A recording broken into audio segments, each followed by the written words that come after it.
अगर आपको रोज़ सफ़ेद पानी आता है, कमर टूट जाती है, कमज़ोरी ख़त्म नहीं होती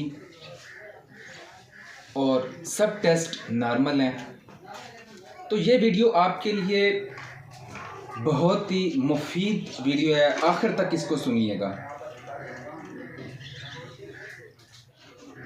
लिकोरिया जो है बीमारी नहीं है, बल्कि जिस्म का वार्निंग सिग्नल है। सबसे पहले लिकोरिया क्या है? लिकोरिया यानी अंदरामे नहानी से सफ़ेद पानी आना। सफ़ेद पानी आना, पीला या गाढ़ा पानी आना।